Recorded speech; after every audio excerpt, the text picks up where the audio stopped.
What up? What up? Welcome back to Bold. This is Alex Yemeck. I'm your host here at UST, the only show where we get to interview bold people. Today we're doing something a little bit different. I know most of the time we speak to our former Celts, current Celts, who are doing big things in a school, but sometimes we get the opportunity to bring in professors, people who can educate us a little bit more. So today we are talking to Dr. Stuart. Dr. Stuart will introduce himself in a few minutes, but what we will be talking about today is because we are in a year of election, Dr. Stuart had a very in-depth and detailed presentation on how we Catholics should be voting. So we kind of called him over and we were like, okay, if we can just ask a little bit more questions that we either didn't understand or that we wanted a little bit more details. So we invited Dr. Stuart Squires here so he can kind of give us a little bit more explanation. Welcome to Bold, Dr. Stuart. Alex, thank you so much for having me. I'm honored to be here, especially since you do usually have the focus on students. So thank you for having me. We are very happy to have you. We always need guidance from you all professors, and it's very important to have you. Now, I know that the UST family already know you, but if you don't mind just briefly introducing yourself a little bit more and tell us what do you teach in the school and any other information that we may need. Sure. This is my second year at the University of St. Thomas. I am the Associate Director of the Center for Faith and Culture, which is the little White House across the street from the dorm and the parking garage. I'm an Associate Professor. My main job is I'm in charge of our master's program, so I teach at the graduate level. We have a Master's of Arts in Faith and Culture, which is a unique degree that really is nowhere else in the country. Similar degrees are like a Master's of Arts in Theology, which is a great degree. I have several of those, but that's a degree that's for people who are interested in becoming professional academic theologians. And the other general category of degrees is like a MDiv, Master's of Divinity, or Master of Pastoral Studies. Again, great degree, but that's for people who are called to be professional ministers of some sort. Numerically speaking, both of those categories in the Catholic world, very, very few people are called to that. Most people are called to be politicians or business leaders or teachers or homemakers or whatever it is. So our founding director, Father Nesti, created this master's program to ground Catholics who aren't called to a professional academic world or the ministerial world, to make them better Catholic teachers, Catholic politicians, Catholic business leaders. And this master's degree has been around for over 10 years, but just this year we've launched it online. So you can be on campus or online taking classes from us. So that's who we are and what we do. And we teach a truly integrated education, right? Certainly theology, but spirituality, moral theology, social justice. The word Catholic, of course, as you know, Alex, literally means, coming from the Greek compound, means according to the whole, kata holos, according to the whole. And that's what we try to provide in the Center for Faith and Culture, an education that is truly according to the whole. Wow, thank you so much, Dr. Stuart. Me, myself, you just gave me a whole lot of information that I didn't know, because I am a major in philosophy and theology. And I'm graduating this year. I'm hoping to start a master's next year. So this is definitely very helpful. Yeah, congratulations on your pending graduation. Thank you very much. Greatly appreciate it. It was a wonderful time for me. So let's go right to it. You had such a wonderful presentation on voting for Catholic, how Catholics are supposed to vote. So my first question to you, and I know that you talked about it during your presentation, I kind of wanted for you to kind of get a little bit more detail on this, and it's about conscience. You talked about forming your conscience when you go out and vote, because the church is not, and when I talk about the church, I'm talking, you talked about the Conference of Bishops, the United States. They came up and tried to guide Catholic on how to vote. Mm-hmm. So what they're saying is that we must vote our conscience, but in order to do it very well, we must form our conscience, right? And so my question was, in a subject such as voting, where things are very complex. In reality, I don't even know if you can really tell what Republicans stand for and what the Democrats stand for, because we know those are like the two major parties.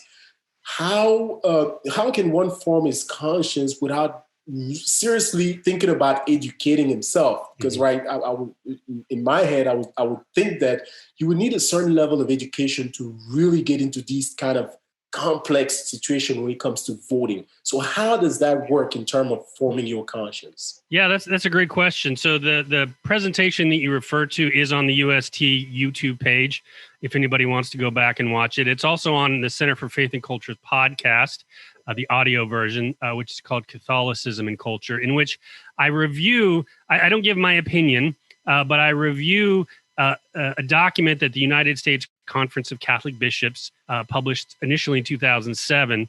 And it gives us some guidelines about how to think about questions or principles on voting. And one of them, as you correctly pointed out, is this idea of forming the conscience. That yes, we need to follow our conscience, and certainly none of our non-Catholic brothers and sisters would probably agree with that too.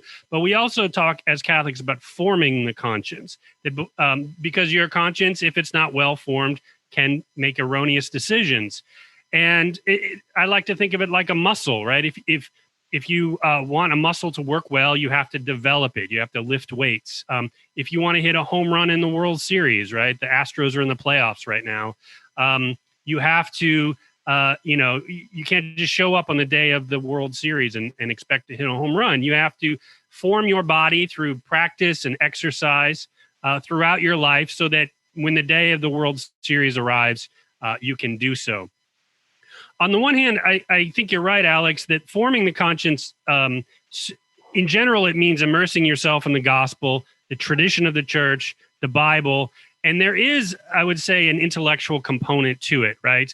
At the same time, we shouldn't think about forming the conscience as simply as an intellectual exercise, because if that were the case, then that means, people with PhDs would have really well-formed consciences and illiterate people would have malformed consciences. And that's certainly not the case, right? You can be illiterate and be a very wise person. And I know a lot of people who have PhDs who frankly don't have well-formed consciences.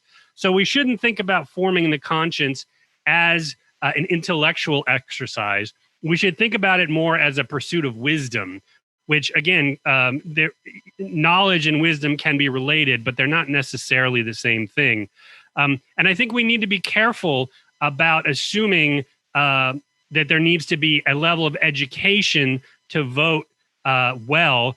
The sort of prejudice that we as 21st century Americans come out of is an assumption of literacy, that everybody is literate. And certainly in this country, you have over 90% of literacy. But when you look back at the history of Western civilization, especially before the 16th century, most people couldn't read. And of course, the language of the church was Latin primarily. And even if somebody could read their local language, they might not be able to read Latin. Usually it was just, priests or monks. So throughout and this is part of the reason why in churches we have the statues and stained glass windows to inform us, teach us about the important gospel stories, the important saints of the tradition. So yes, you're right. There is an intellectual component to formation. Read the catechism, read the tradition of the church, immerse yourself in the scriptures. But you can be illiterate and have a well-formed conscience. And we see throughout the history of the church just how few people really have been able to read, especially prior to the last 500 years.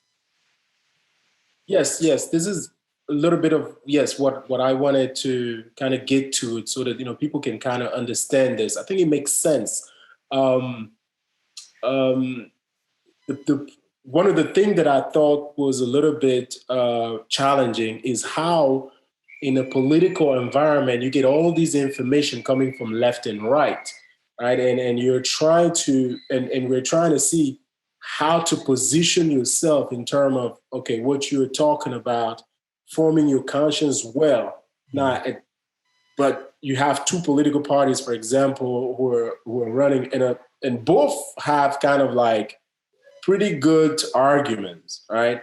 And so my thing was that I thought it was very complex, right? And to kind of look at one another and say, okay, how do this go about, right? Mm-hmm. But there is a list of evil acts, right? The bishops put together so that to kind of guide us into how does that work, and to look for how to forming your conscience in voting.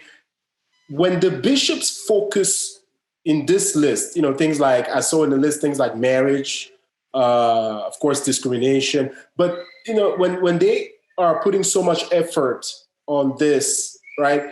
What about people who will say, hey, it looks like the church is not really addressing this issue well, and they're just counting on politicians to kind of force things with the law? I mean, how does that look a little bit like the church is kind of giving up its responsibilities in terms of, in this sense?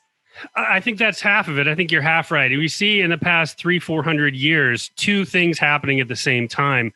On the one hand, you see the state pushing the church out of the public sphere. The most obvious example of this would be the French Revolution starting in 1789, where the church was absolutely pushed out of French life. And the French church, frankly, has been struggling with that for 300 years now. And I mean, that's just the most obvious example, but we can count, many, many examples of how the state is trying to take to itself certain responsibilities and rights that historically in the West, we have not seen that to be the case. But then there's the other piece where I think you're right, that the Catholic Church has purposely stepped out of, not just the Catholic Church, but religion in general and Christianity in general, has purposely stepped out of the public sphere. The most obvious example there would be in the 19th century, Pope Pius IX. The general attitude was that the Catholic Church was wounded by two events. The first event was the Protestant Reformation in the 16th century, and then the coming of the Enlightenment in the 18th and 19th centuries. And so Catholics, frankly, put their heads in the sand and hoped that the Protestants would go away and that the Enlightenment would go away. One of the greatest contributions of the Second Vatican Council, 1962 to 1965, was to change that attitude, was to say, no, we need to pull our heads out of the sand and we need to engage with the modern world. One of the most important, or the most important document from the Second Vatican Council was a text called Gaudium et Spes, which is the dogmatic constitution of the church in the modern world, right? So of doing exactly what you're saying, of the church needing to re-engage in the public sphere with the world. And so we see the church doing that. We see another example of the state stepping into places where it hadn't previously been. For example, in the life of the family, we in the United States of America have over 50% divorce, which is really scandalous, and that should be on the front pages of newspapers every day. Because of broken families, there have been a lot of social ills that have resulted from that, and the state has tried to step in certain places and tried to take to itself areas where previously the family, which is the founding building block of society, was in the sphere of the family. John Paul II was really great in talking about this, the family in the 20th century. And we in the Center for Faith and Culture are actually launching a certificate program next semester on family life, because this is another area where you see the state stepping in where it had not previously stepped before. And I'm trying to ask, what do you think, why is it that the church is doing this? Is it a lack of trust in the church? Because, for example, I can say that when it comes to marriage, for example, if you look at, if the church were to hope that the states or the federal government will better handle marriage, it backfired against the church when the Obama administration came in, when they approved, for example, gay marriage, right? And for the church, which they're looking at it as, no, this is not right. But when the government is doing things, they are not looking at it in a religious perspective. They're looking at giving every citizen, right? Democracy, basically. Democracy is the law of the majority, right? So is it a lack of trust where it's like the church decided, you know what, let's go back a little bit? Or is it just that they're having a difficult time, addressing, being a little bit more aggressive in terms of, addressing these issues directly to families or people? Well, the federal legalization of homosexual marriage was not an Obama policy. That was a Supreme Court case in 2015, Obergefell v. Hodges. So that was the judicial branch. Part of the answer to your question, I think, is taxes, right? That in this country, because we have separation of church and state, taxes, religious institutions and organizations are not taxed in the same way as, say, private citizens are. And so, if a pope, or in this country, the bishops or a priest were in the pulpit to stand up and say, I think you need to vote for this candidate or that candidate, that would be a violation of the sort of the tax status, the nonprofit tax status of churches. And so such a direct support of a particular candidate would violate that law. Yes, thank you very much for clarifying. So what I'm trying to get at is that if, for instance, the church were confident that, teaching about family life, either marriage or other things, if they were really confident that they had some programs out there that were working, I don't think they would be worried about government handling these issues. I don't know, and that's why I'm I kind of hear people say, hey, look, the church is giving too much trust into marriage, and I. From just my opinion, I think that it's probably the reason why we get so many divorces. If the church were to address this in a more, if they would be a little bit more aggressive into how can we address this family life, how can we convince people, I don't think there will be too much trust into government. I don't think they will be worried about that. Well, I definitely agree with you that the church does need to step up and do a better job of dealing with the crisis in this country about family. A couple of weeks ago on our podcast, I actually interviewed a Mormon couple because I think the Mormons raise families very well, and statistically this bears out in terms of how much fewer divorces that they have. And the premise of that interview was, I think we Catholics have a lot to learn from Mormons about family life, and I wanted to hear from a couple that had 6 kids. They've been married for 25 plus years. And again, the Center for Faith and Culture is engaging with this, starting this family life certificate. So I think you're right that the church needs to do this more. Certainly the bishops need to talk more about family life, but really I think in the end, just in terms of numbers, right, it's we, the lay faithful, need to step up and do what we can to try to fix this scandal in our country about divorce and broken families. Thank you very much, Dr. Stuart. This is this is a little bit of what I think is kind of clear here. Another thing I wanted to ask you, with this, we have a major unrest this year, which is COVID-19, but we also have, with the stress of COVID-19, we also have the discrimination issue where people are complaining about police brutality and all that. Did the Conference of the Bishop, did they come up with a statement to kind of address this? I kind of feel like the church is passive on this issue, or maybe I just missed something. Well, you're right. The bishops did have, I think it's their second or maybe even third issue document that they issued a couple of years ago. It's called Open Wide Our Hearts. And in fact, the Center for Faith and Culture, about a year ago, fall of 2019, we had a symposium, the Archbishop Fiorenza Symposium, and we invited the bishop from Louisiana, who is who is the bishop that sort of spearheaded that committee on that, right, that wrote that document. We also had a woman from Washington, D.C., a lay woman who was part of writing that document, and a variety of other organizations. It was an all-day symposium, breakout sessions. So you're right that the U.S. bishops have written a document on that. Again, it's not their first document. And we at the Center for Faith and Culture at the University of St. Thomas really tried to emphasize that issue. I think we had a good turnout, but this was before George Floyd and all the other issues. So I would have liked to have seen more people show up to that last year. But we did focus on that particular question. And it's an ongoing, continuing question that needs to be addressed by the bishops and again by the rest of the lay faithful.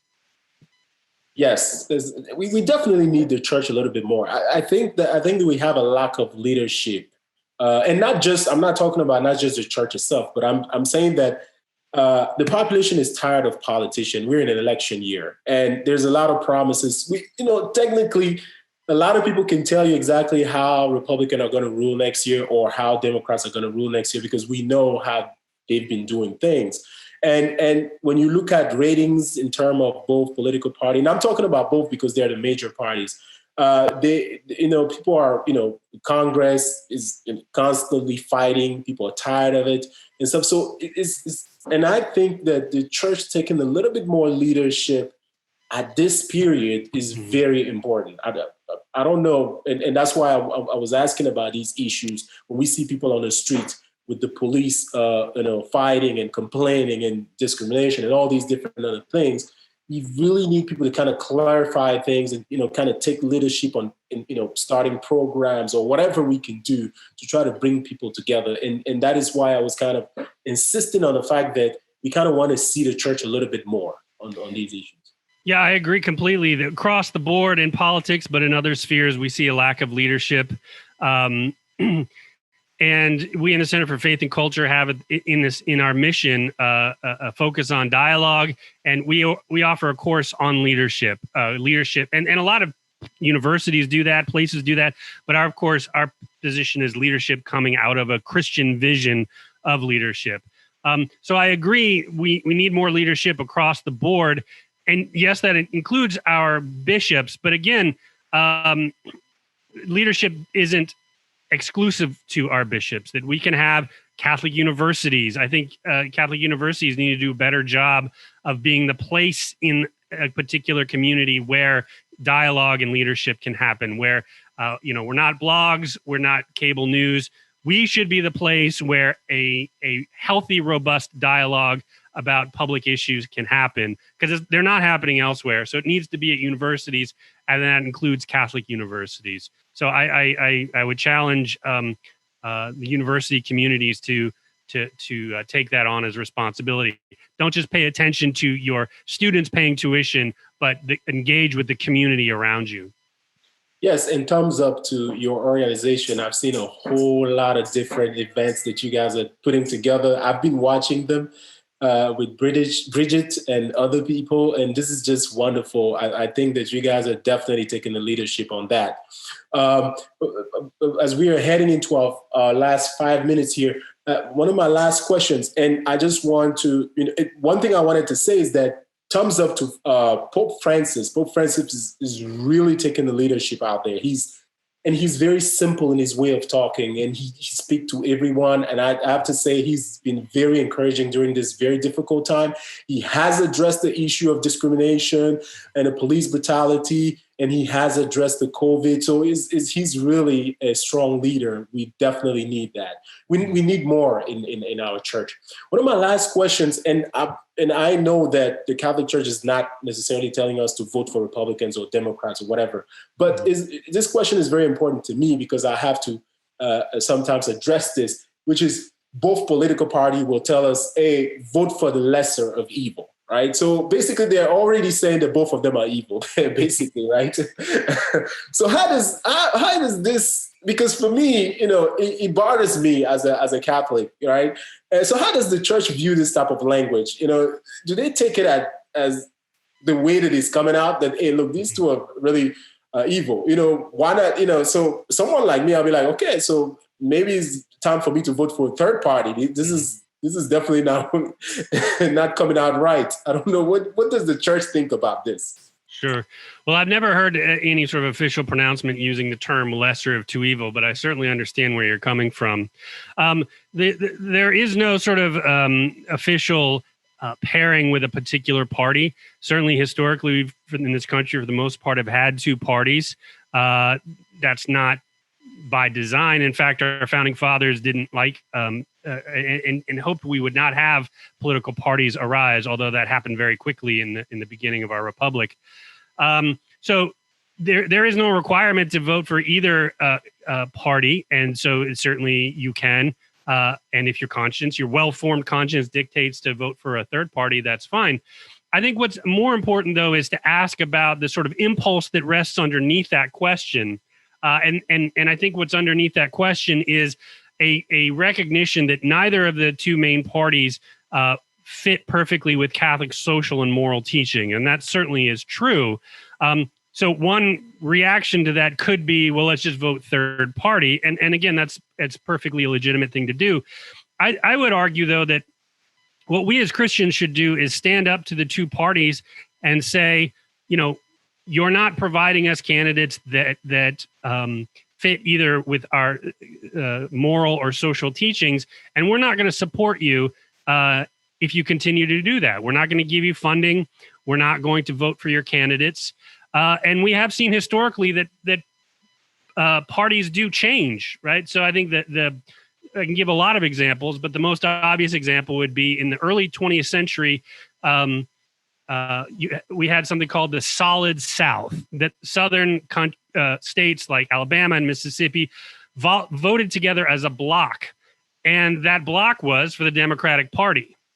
By the time you get to the middle of the 20th century, for reasons we don't have time to get into, that switched. And to this day, not so much as a bloc, but for the most part, those southern states vote Republican. The point is, parties do change. Their platforms change. And so why can't we, or why shouldn't we Christians stand up and say, we want these parties to change. We want them to give us the candidates that fit with the vision of the world that we see. And if you don't, we're not going to support you. And if we do that, if we come together as a bloc and demand that, I think these parties would have to respond. So I think that would be maybe a better long-term response to the impulse that's underneath your question. Yes, thank you very much, Dr. Stuart. This is definitely very helpful.